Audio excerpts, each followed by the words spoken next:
Graça e paz da parte de nosso Senhor e Salvador Jesus Cristo. É com grande prazer que estamos aqui novamente para darmos continuidade a esta série, o quarto vídeo.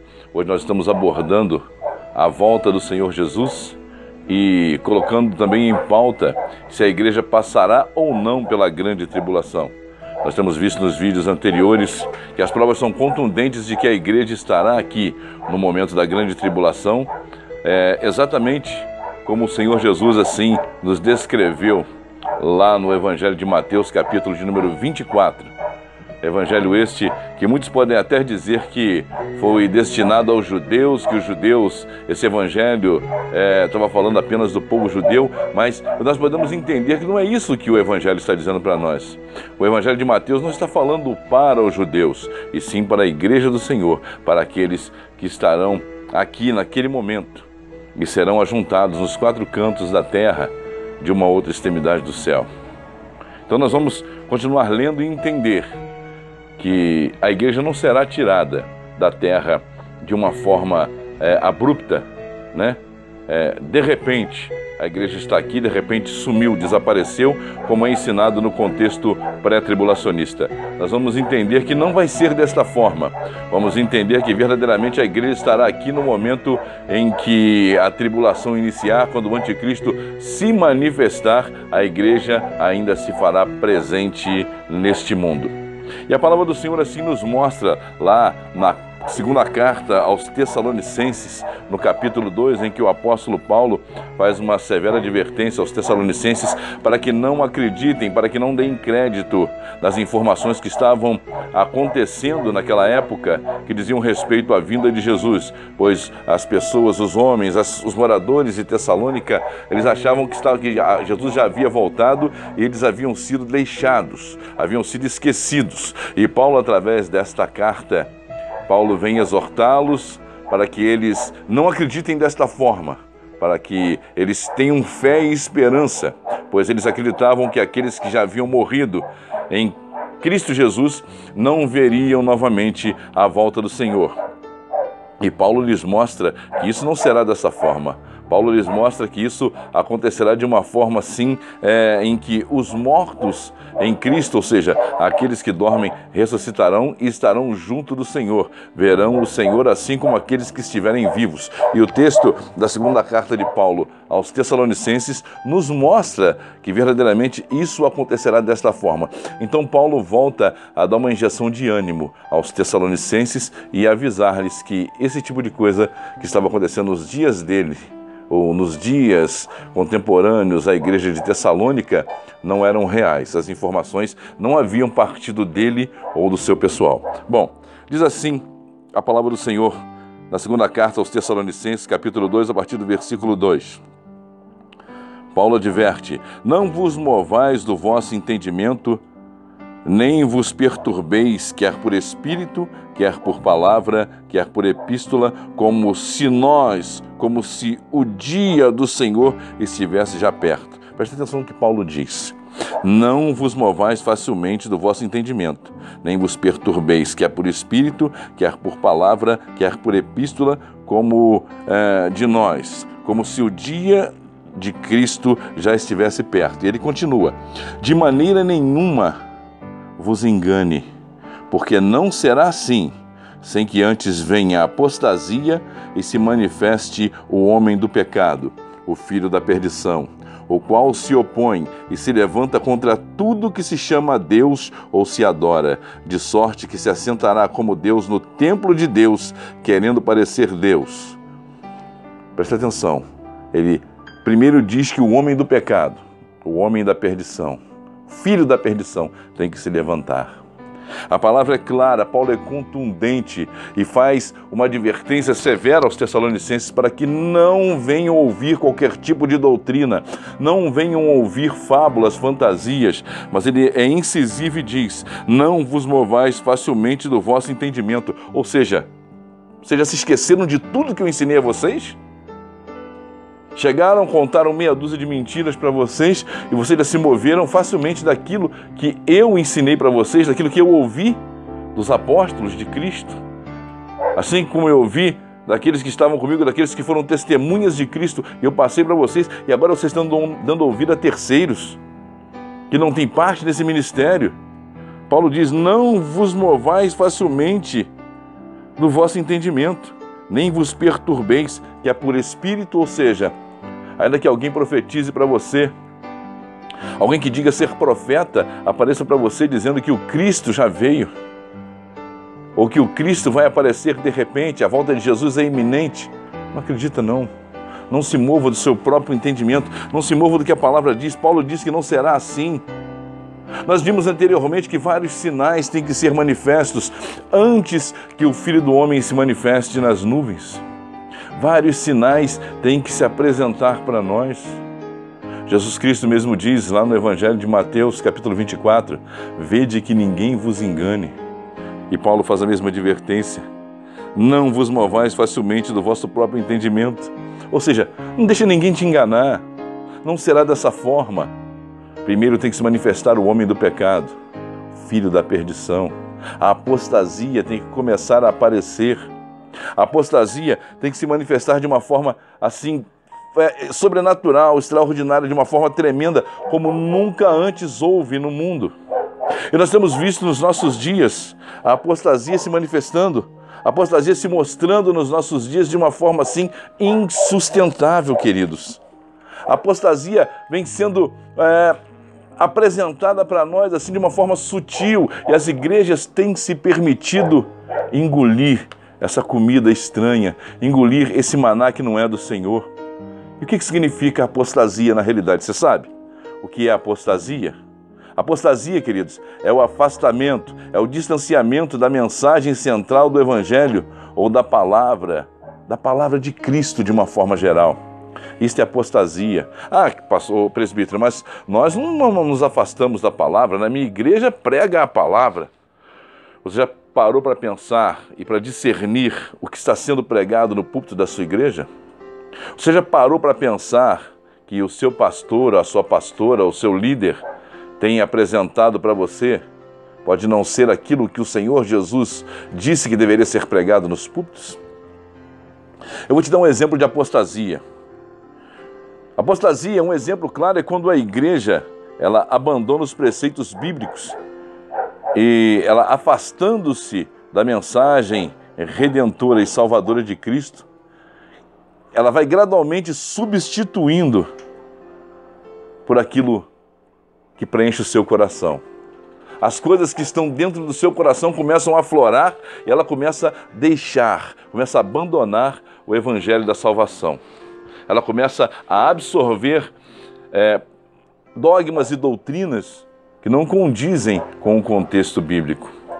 A igreja começa a implantar coisas dentro dela, começa a apresentar preceitos, dogmas, doutrinas que afastam de Cristo, que colocam lá fora da presença do Senhor Jesus. Isso é um dos exemplos de apostasia. No Brasil, por exemplo, nós temos um exemplo claro de apostasia, um câncer que tem contaminado as igrejas, um câncer que tem se abatido sobre os púlpitos brasileiros, infelizmente a grande maioria.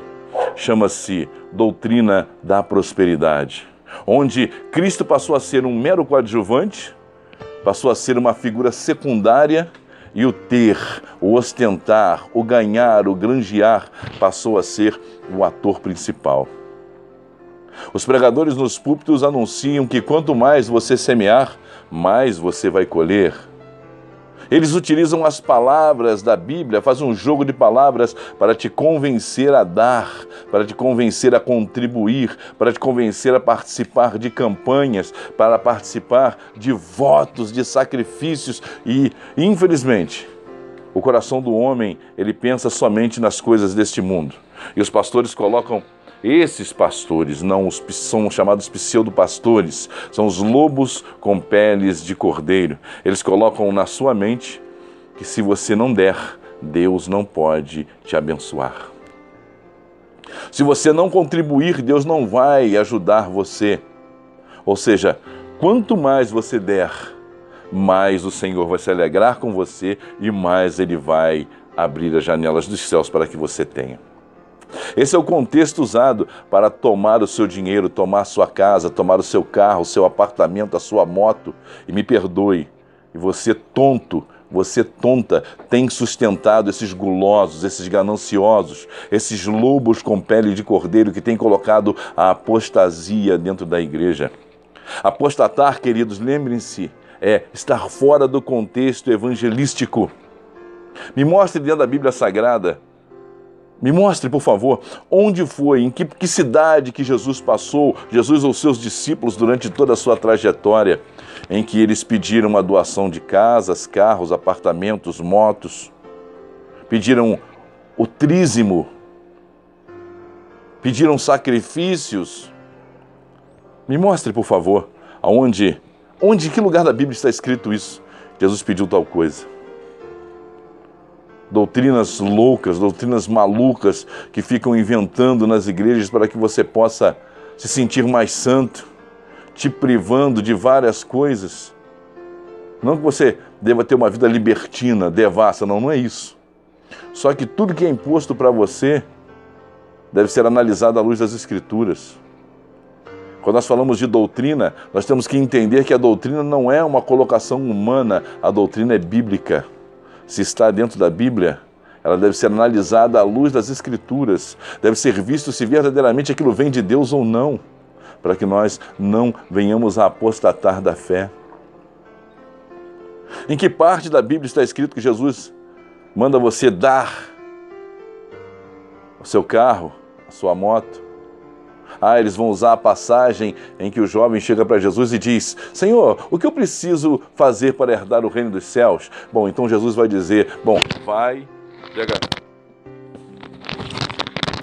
o que é seu, só um minuto. Venda e dê aos pobres. Pegue tudo que é seu, venda e dê aos pobres.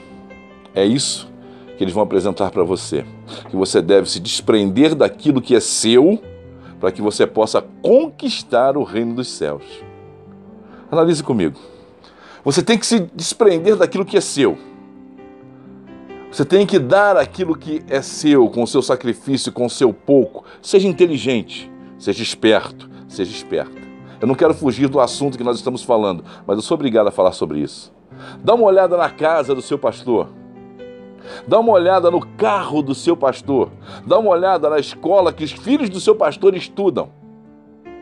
Dá uma olhada na vida pomposa e regalada que ele tem em comparação com a sua. Dá uma olhada. Há uma coisa que está incoerente.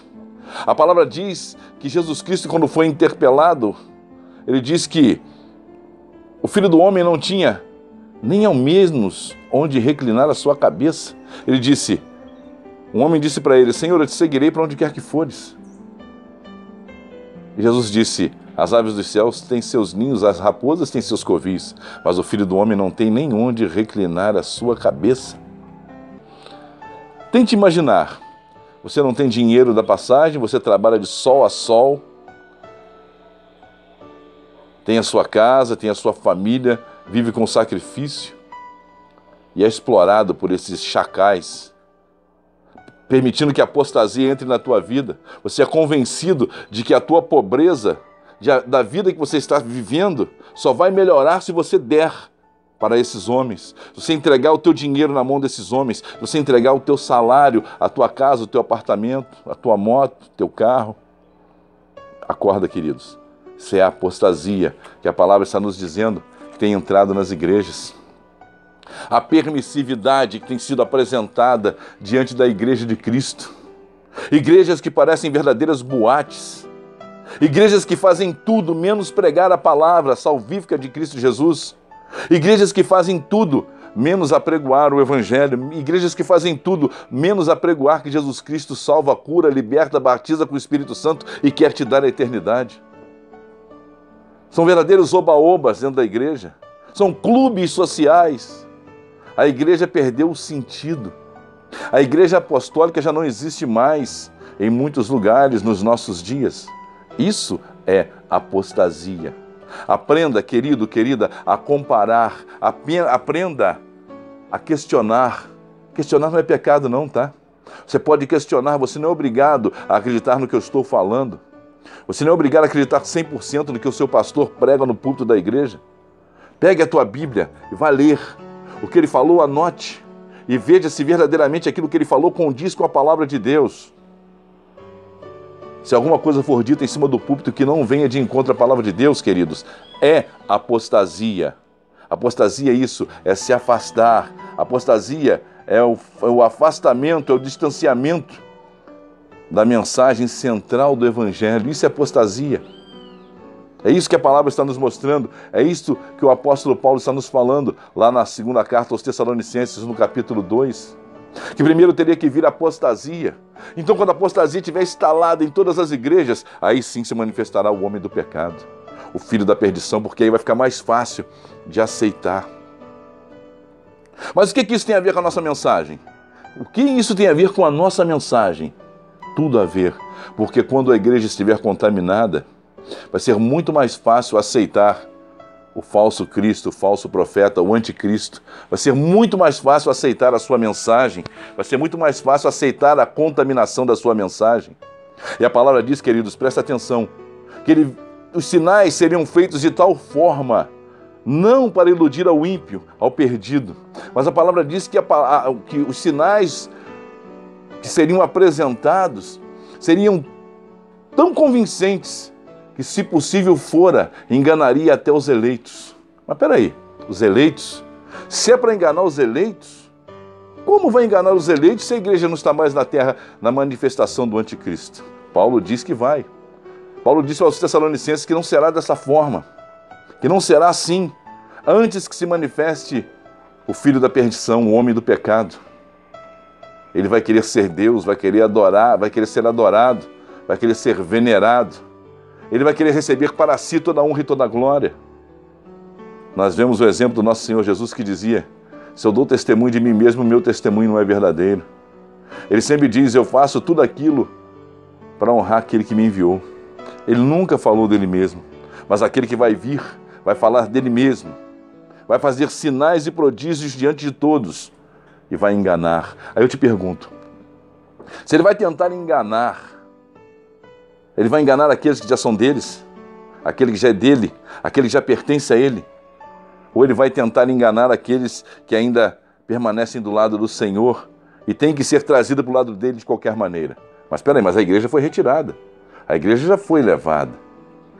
Queridos, a palavra é clara e nos mostra que não será dessa forma, não será desse jeito. Nós vemos ainda, lá no Evangelho de Marcos, capítulo de número 13, a palavra nos mostrando claramente, entrando em concordância com o Evangelho de Mateus, entrando em concordância com o Evangelho de Mateus, capítulo 24, a palavra ela nos mostra claramente que a igreja estará nesta terra. A palavra nos mostra claramente que a igreja estará aqui e passará por tudo isso. Ela entra em concordância com o Evangelho de Mateus, capítulo 24. Lá no Evangelho de Marcos, capítulo 13, versículo 14 em diante, diz assim: ora, quando virdes abominável da desolação, ou o assolamento, que foi predito, estar onde não deveria estar, quem lê entenda. Então os que estiverem na Judéia, que fujam para os montes, e os que estiverem sobre o telhado, que não desça para casa, nem a tomar coisa alguma da sua casa. E o que estiver no campo, que não volte atrás para tomar as suas vestes. Mas ai das grávidas e das que criarem ou amamentarem naqueles dias. Orai para que a vossa fuga não se dê no inverno, porque aqueles dias haverá uma aflição tal como nunca houve desde o princípio da criação, que Deus criou até agora e nem jamais haverá. E se o Senhor não abreviasse aqueles dias, nenhuma carne se salvaria, mas por causa dos escolhidos, abreviou aqueles dias. Então, se alguém vos disser, eis aqui o Cristo, ou ei-lo ali, não acrediteis. Porque se levantarão muitos falsos cristos, muitos falsos profetas, e farão sinais e prodígios para enganar, se possível fora, os escolhidos. Mas vós vede, eis que de antemão vos tenho dito. Para enganar, se possível, os escolhidos. Quem são os escolhidos, queridos? É a igreja do Senhor, é a igreja pura, santa, verdadeira, imaculada, a Virgem do Senhor, aquela que é fiel até a morte. É este povo que o anticristo quer enganar. É este povo que o homem da perdição, o homem do pecado quer enganar. É esse que ele quer destruir. Não se deixe levar. Não se permita enganar. Esteja preparado para que quando este homem aparecer, você não seja pego desprevenido. Não se permita ser pego desprevenido por doutrinas, por palavras que são tradição dentro da igreja. Leia a Bíblia, informe-se, tire as suas dúvidas, se permita aprender a palavra do Senhor, se permita andar na presença do Senhor e entender aquilo que a Bíblia está te apresentando. Não aceite simplesmente porque sou eu ou uma outra pessoa que está te dizendo que é assim, ou é daquele jeito, ou é desse jeito. Procure, leia e veja se está em conformidade com a palavra. Mais uma vez, eu te pergunto, me mostre um versículo dentro da Bíblia que diga tão diretamente, incisivamente, que a igreja será tirada secretamente. Não existe essa doutrina dentro da Bíblia, queridos. Os evangelhos mostram claramente que a igreja estará aqui, que o anticristo se manifestará e a igreja estará diante dele. Permaneça firme. Permaneça firme na presença do Senhor. Ah, irmão, então posso relaxar? Não, não pode relaxar, não. Tem que estar firme na presença do Senhor, se preparando para os dias difíceis que virão, os dias maus que virão, os dias que virão com perversidade, com tremenda perseguição, com tremenda angústia sobre a igreja. Dias esses, como a palavra diz, que nunca houve nem jamais haverá. Eu te digo também, queridos, você não sabe o dia que você vai se passar para o Senhor. Você não sabe o dia que você vai se passar para a eternidade. Você não sabe o dia em que você vai ter um encontro com o Senhor na eternidade. Para todo aquele que fecha os seus olhos aqui na terra, para todo aquele que desencarna, que vai em direção à eternidade, esse já teve um encontro com Jesus, para esse Jesus já voltou. Por isso estejais firmes, andando na presença do Senhor, andais firmes na presença do Senhor, sempre em santidade, em busca de justiça, crendo na palavra, buscando a santificação e andando firmes nessa promessa. Porque nós não sabemos o dia nem a hora que nós vamos nos passar por Senhor. Nós não sabemos quando nós teremos um encontro com Ele através da morte. Mas nós sabemos que neste mundo nós temos que andar em santidade. A palavra diz que o mundo jaz no maligno, que o mundo é mau, o mundo é perverso. Mas o Senhor Jesus nos adverte que nós temos que ser luz do mundo e sal na terra para salgar. Nós temos que ser diferentes de todos. Temos que ter um linguajar diferenciado. Temos que ter um olhar diferenciado, um pensamento diferenciado, atitudes diferenciadas, para que possamos um dia estar diante do Senhor e com o nosso testemunho mostrar para as pessoas que Jesus Cristo vive, que Ele reina e que Ele está dentro de nós. Vamos continuar o nosso estudo.